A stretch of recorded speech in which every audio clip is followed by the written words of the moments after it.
পল্লী উন্নয়ন ও সমবায় মন্ত্রণালয়ের মন্ত্রী মির্জা ফখরুল ইসলাম আলমগীর বলেন, মেঘনা নদীর পানি শোধন করে ঢাকায় সরবরাহের মাধ্যমে ভূগর্ভস্থ পানির ওপর নির্ভরতা কমানোই এই প্রকল্পের মূল লক্ষ্য। প্রকল্পের আওতায় নির্মিত হয়েছে নদীতে পানি গ্রহণ কেন্দ্র, কাঁচা পানি পরিবহন লাইন, 50 কোটি লিটার দৈনিক সক্ষমতার পানি শোধনাগার এবং শোধিত পানি সরবরাহের ট্রান্সমিশন নেটওয়ার্ক।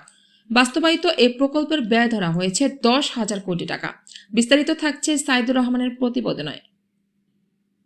সোমবার সকালে নারায়ণগঞ্জের রূপগঞ্জ উপজেলার গন্ধপুর এলাকায় অবস্থিত মেঘনা পানি শোধনাগার ওয়াটার ট্রিটমেন্ট প্ল্যান্ট প্রকল্প পরিদর্শনকালে তিনি এসব কথা বলেন। এ সময় মন্ত্রী আরও বলেন, ঢাকা মহানগরের 2 সিটি কর্পোরেশনের নাগরিকদের জন্য নিরাপদ পানি সরবরাহ নিশ্চিত করতে মেঘনা নদী থেকে পানি এনে শোধনের মাধ্যমে সরবরাহের লক্ষ্যে এই বৃহৎ প্রকল্প গ্রহণ করা হয়েছে। অতীতে ঢাকা শহরের জন্য ভূগর্ভস্থ পানির উপর অতিরিক্ত নির্ভরশীলতার কারণে পানির স্তর আশঙ্কাজনকভাবে নিচে নেমে যাচ্ছিল, যা ভবিষ্যতে ভয়াবহ সংকট সৃষ্টি করতে পারত।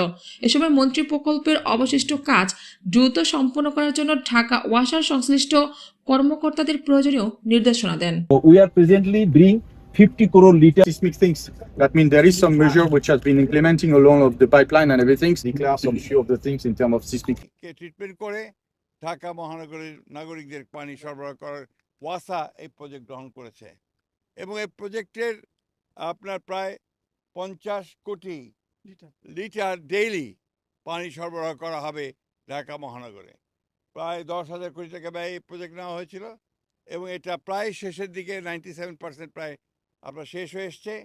ছোটোখাটো দু একটা আপনার কাজ আছে, সেই কাজগুলো শেষ করে আমরা আশা করছি যে আগামী 1 বছরের মধ্যে এই প্রজেক্ট কমপ্লিট হবে।